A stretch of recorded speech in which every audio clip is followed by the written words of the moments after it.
Alright guys, jumping right back into League for Dark Matter and Gamble. We're in round 7. We got the Kilka Beast going against the Ronso Fangs, Albed Sykes taking on the Guado Glories, and we are taking on the Luca Goers. So we're continuing the league, we're continuing the domination, we're undefeated, and we have a superstar team. So I don't imagine we're going to lose, but we'll see, right? We'll see.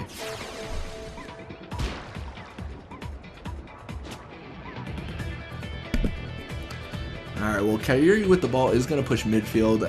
Out of all the players, Kairi or Svanda are definitely some of the better ones we face right now. I think Svanda definitely is better than Kairi at this point, though. Just because the stats are just significantly better. I think at the end of, obviously, Kairi better than Svanda, went to level 99, but that's not the case at this point. We're just kind of... We're at that weird moment where people who we would consider the best players haven't quite reached their potential. So some of the midfielders we encounter are kind of, I guess you'd call them undiscovered gems of their level. I guess I don't really know. But yeah, it looks like we're gonna shoot on Keepa. He is gonna block it. Pass back to Kairi. The 42 endurance isn't super good, which is the main negative. And then the pass also, I mean, all of this is kind of rough, and the shot is, I don't know, nothing about that encounter was a good idea, like for Kairi, but I guess you could probably chalk that up more to the AI's decision making, if anything else. But we're gonna pass right to Zazzy Guado, and we're gonna try to set up Zazzy here for a goal. Obviously, not very successful the first time around, but I think we're in a better spot, because I mean, we are legitimately inside the goalie box, so it's very unlikely for this to go wrong. Even if it doesn't go invisible, I mean, we're here. We are actively looking at them. Keepa is going to try grip gloves. No super goalie, but cannot stop it no matter what he does. It's going to be 1-0. Not too bad.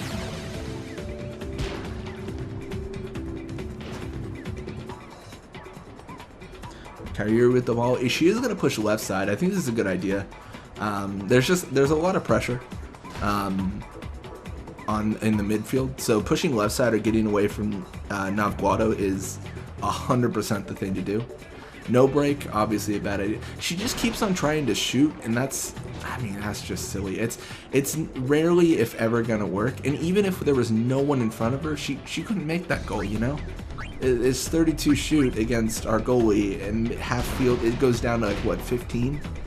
All of that in every single situation that just looks like an awful idea. But sometimes the AI is just it really wants to try, right?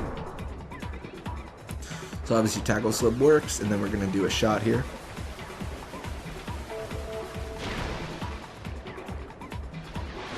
And it's invisible again.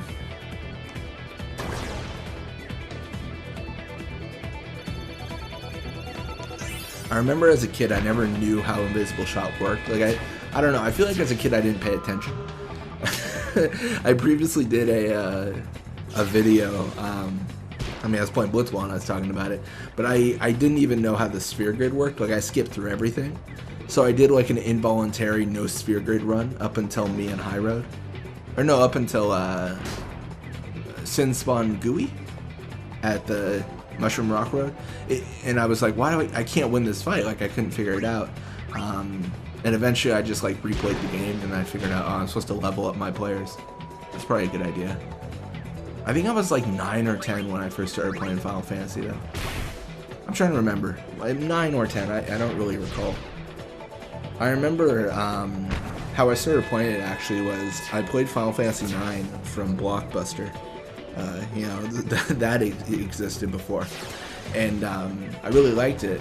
And then I asked my parents to get me Final Fantasy, and because Final Fantasy has got the most confusing numbering for a parent who doesn't play video games, they just bought whatever Final Fantasy they saw, and then it was 10. So I was like, I guess I'm playing this now. But yeah, then I did no sphere grid run of Final Fantasy 10. Up until I restarted, and I was like, screw this. But yeah, we got a little bit of experience for the opposing team, a little bit for us, quite a bit for Nav Guado. That is not useful whatsoever, but we got it for him. A part of me is curious how much experience Guado would have if he didn't have that cap. Like if he'd be like 12,000 right now, 13,000, I don't know. He must have gotten quite a bit of experience since he's hit that 9,999 experience cap.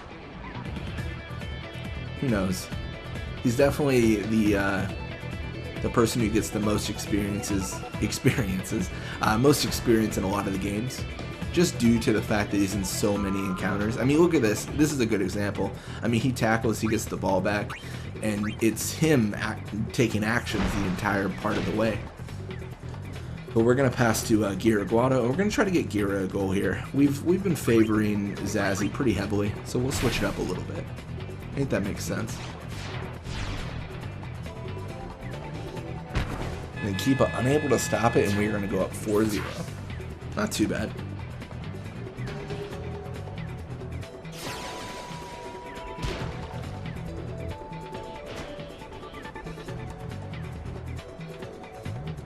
Then Kayuri, she's pushing right side here. I think it's definitely a smart idea to push left to right side.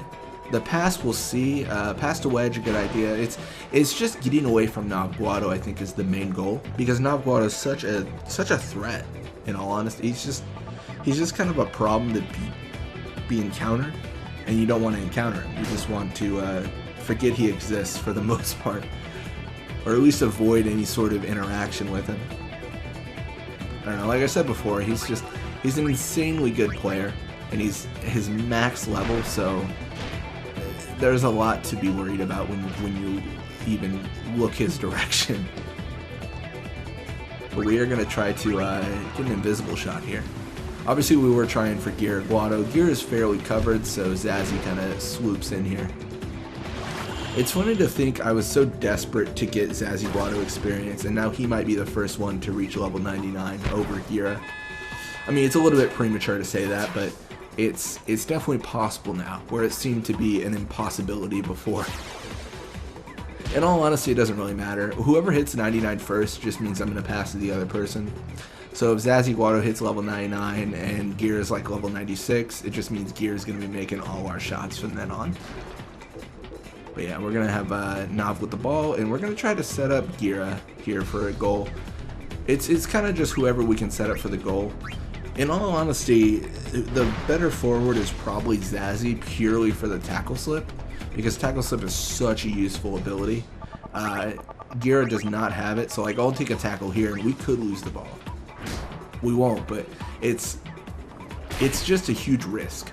It's definitely a risk, and because Zazzy has a tackle slip, he has a much higher chance of surviving. And then you tack onto the invisible shot as well, and he is so good at making goals. Even if they're not a lot of goals, he's good at making goals. It looks like Kayuri with the ball. She is going to push right side. So she's actually kind of interesting. She's pushing different sides in the midfield. And that's kind of rare for the AI to do. Normally they just push wherever, like, normally they just push midfield. They decide midfield, we're just going to run it down middle, and then we're going to see if we keep the ball. And they never keep the ball, but they continuously try. But yeah, we're getting a little bit of a different situation here. We're going to pass to Zazzy here, try to set up Zazzy for a invisible shot, whatever you want to call it. I mean, it's definitely just invisible shot. It's not invisibility shot. But yeah. Invisible shot definitely is kind of a unique ability. I like that they added those kind of shots there, like where it's not like one of the tiered ones where it's like, you know, level 1, 2, 3. It's its own shot, and then it even incorporates back into Jack shot, which is really nice.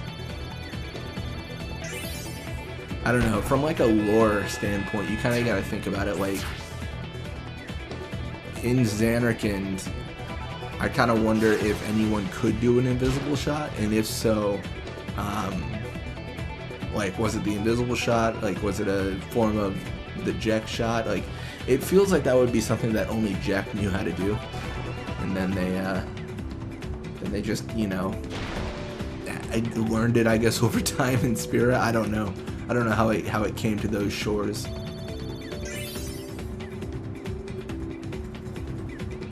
Well, that's the first time I've seen that. It paused, but there was no action from the goalie. Cool.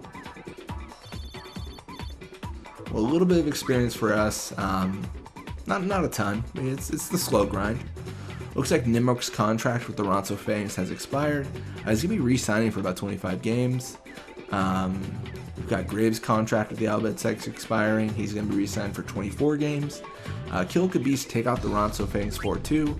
Guado Glories just eke out a win, barely, against the Albed Sex 5-4. And the Luca Goers just in the grave. 7-0 against us. That's rough. But yeah, thank you guys so much for watching. I hope you enjoyed it. And when you come back, we're going to be playing more Blitzball. Till next time.